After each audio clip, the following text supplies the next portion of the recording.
Hello and welcome again. In this short video, I will demonstrate modeling of the reductions of trade costs associated with non-tariff measures through partial equilibrium in TINA. Again, if you haven't already, I strongly recommend you take the online course about using TINA by clicking Learn More, which will open a page with the online course. And there's a module that talks about modeling elimination of tariffs, which has video and slides. In addition, if you go back to TINA and look at resources, there is a user guide that further has information about the partial equilibrium model that we use as well as the data.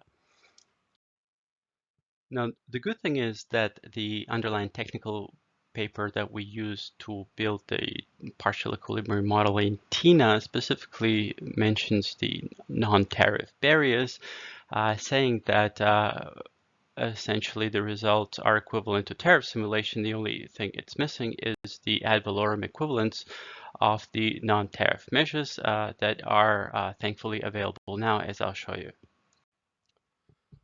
So let's start by selecting our country. I'll select Thailand, and we want to negotiate a free trade agreement with Canada for this particular example.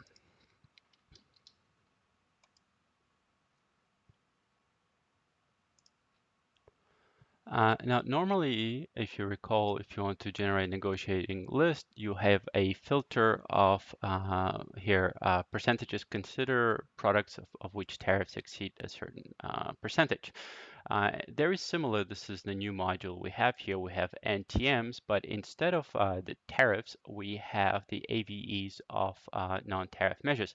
We have two options here. First, we have elasticities that we've estimated and published in the Journal of Global Economic Analysis just recently, or these other elasticities also very popular and widely used by Key and Nichita.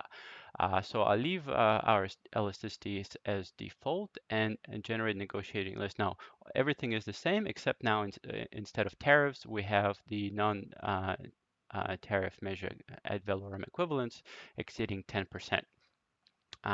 Now, this particular part may take a little while, so feel free to skip this video, but it collects all the data and it filters now rather than by tariffs, by the not tariff measure ad valorem equivalent, combining technical and non-technical measures. So from the previous videos, you should have seen the difference between the technical measures, which comprise of such measures as SPS and TBT measures, and non-technical measures, essentially everything else. So let's wait while it's preparing the NTM list. As you can see, it's taking a little bit of time here. We'll try to fasten it up a little bit in the future iterations and improvements, but for now, please bear with me. While you're waiting, you might want to share on LinkedIn, X, or Facebook, Tina. Why not?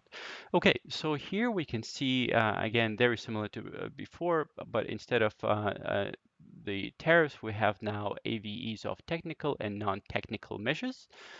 And we can see that 576 products passed this criteria. So I will select them all, and I will simulate the reduction of NTM costs.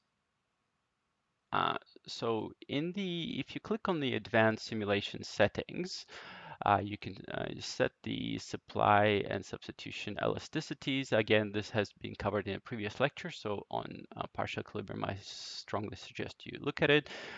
We have also import demand elasticities you can choose, same as in the tariff simulations. This is the new part.